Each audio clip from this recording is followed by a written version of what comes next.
Noong araw na iyon ay sobrang pagod ko talaga dahil sa dami namin napuntahan ng mga bodega.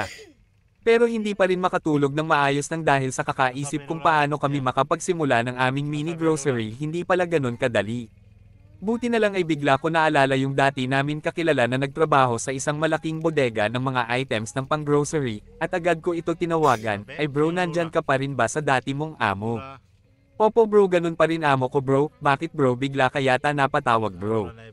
Magtatanong lang sana ako kung pwede mo ako ipakilala sa amo mo kasi gusto namin magsimula ni Mrs. ng mini grocery, kung pwede lang naman. Ay oo naman bro, ikaw pa sabihin ko sa amo ko na punta kayo bukas ng ganun ay magkapag-usap kayo sa personal.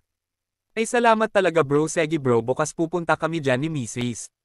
Kinabukasan nga ay agad kami pumunta at nag-canvas ulit at nagbabaka sakali na baka mas mababa ang presyo nila, at nang dumating na kami ay tinawag agad ng kaibigan ko ang kanyang amo at mukha naman itong mabait. Good morning sir, pasensya na sa abala. At sumagot naman ito sa amin, good morning din sa inyo, ano ang maipaglilingkod ko sa inyo?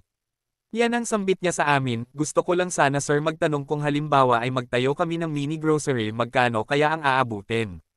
At sumagot naman ito sa amin, ay ganun ba, okay sige, bigyan ko kayo ng 15% discount para makapagsimula kayo, kayo lang bigyan ko ng ganyang discount. Wow, maraming salamat sir, yan ang sambit ko sa kanya, basta lahat ng items na ibibigay ko sa inyo ay lahat fast moving, nang sa ganun ay may rolling nyo agad ang puhunan nyo, yan ang sambit niya sa amin, magkano kaya sir? Yan ang sambit ko sa kanya, at sumagot naman agad ito, nasa 300,000 hanggang 400,000 kompleto na iyon. Nagtinginan kami mag-asawa, gulat na gulat kami sa narinig namin, ay sir pasensya na hindi pala kaya ng budget namin, 180,000 lang ang pera namin, yan ang sambit ko na medyo malungkot, at nahihiya. At sumagot ito sa amin parang naawa, kaya lang kulang talaga ang pera namin, ay ganun ba, sige balik na lang kayo pag kompleto na ang pera nyo, tutulungan ko kayo para makapagsimula. Ay sige sir, salamat sa oras na naabala ko kayo. Walang anuman, naiintindihan ko kayo, ganun din ako noong nagsimula pa lang ako, kaya wag mawalan agad ng pag-asa. Malay mo next year makapagsimula na kayo, sa pag-uwi nga namin ay para bang sobrang bigat ng naramdaman namin noon.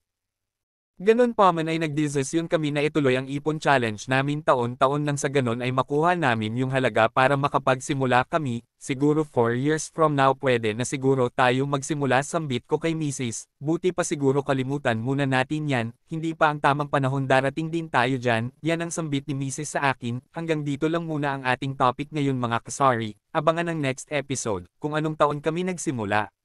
Nagustuhan mo ba kasari? Huwag mo naman kalimutan mag-subscribe at paki-like na rin para lagi kang updated kung may bago akong upload about sari-sari store business tips. Maraming salamat po, God bless everyone.